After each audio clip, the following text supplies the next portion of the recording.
حضرت عباس رضی اللہ تعالیٰ عنہ آپ روایت بیان کرتے ہیں کہ قوم بنی اسرائیل میں ایک سنوس نامی شخص تھا۔ اسے حکم ہوا کہ تیری 3 دعائیں قبول کی جائیں گی، جو چاہے تو دعا مانگ لے، جو چاہے دعا میں مانگ لے، تیری دعا قبول کی جائے گی۔ اب اس نے غور و فکر کیا کہ کیا چیز مانگوں، تو انسان ایسی چیز حاصل کرنا چاہتا ہے جس سے اسے سکون حاصل ہو، سکون ملے۔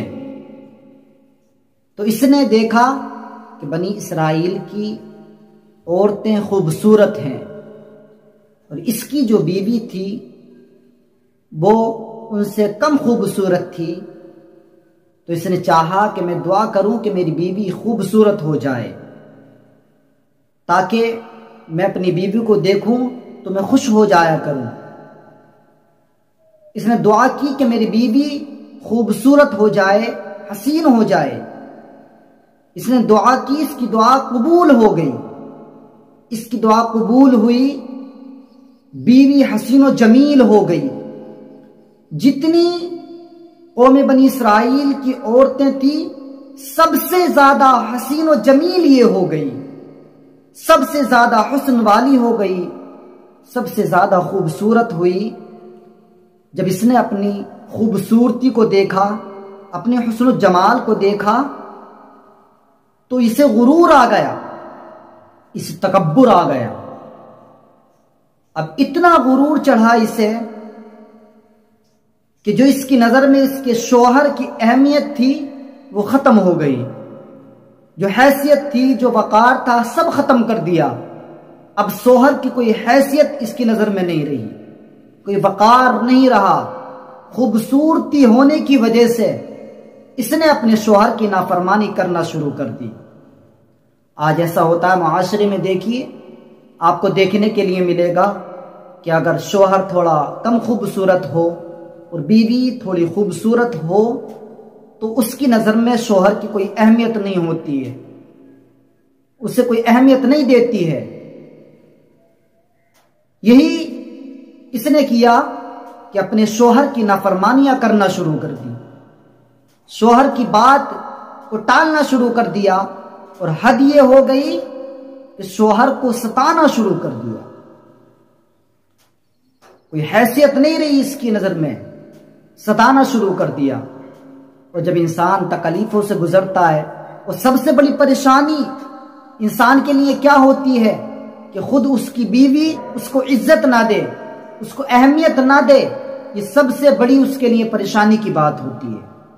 انسان کو کتنی تکلیف ہوتی ہوگی، کتنی پریشانی سے گزرتا ہوگا جب اس کی ہی بیوی اس کے ساتھ یہ سلوک کرے۔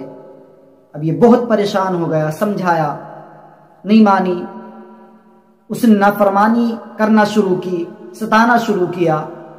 جب بات حد سے گزر گئی تو اس نے دعا کی کہ یہ کتیا ہو جائے، یہ دعا کی کہ کتیا ہو جائے۔ اس نے دعا کی، دعا اس کی قبول ہو گئی، وہ کتیا بن گئی۔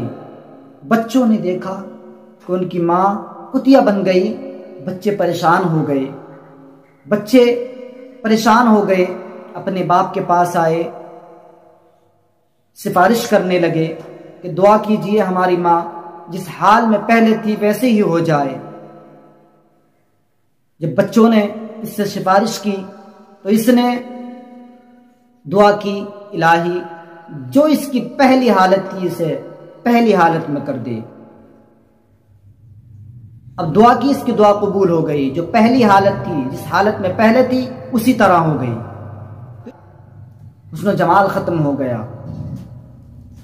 ہمیں اس سے سبق ملتا ہے کہ ہمیں جتنا بھی ملے اور ہم جتنے کے بھی مالک ہیں، ہم اس پر صابر رہیں اور رب کا شکر ادا کریں۔ ہم غریب ہوں یا امیر ہوں، جتنا بھی رب ہمیں عطا کرے ہم اس پہ صابر رہیں، رب کا شکر کرتے رہیں۔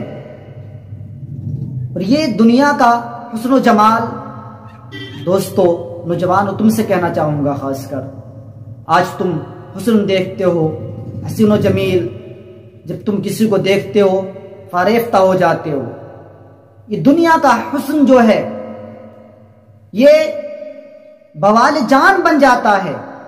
اس حسن کی خاطر کتنے نوجوان اپنے ماں باپ کی نافرمانی کر دیتے ہیں، اپنے ماں باپ کو چھوڑ دیتے ہیں، بھلا دیتے ہیں، ان کی عزت پامال کر دیتے ہیں، ان کا مرتبہ جو ان کے قوم کے درمیان ہوتا ہے اس مرتبے سے گرا دیتے ہیں اس حسن و جمال کے چکر میں.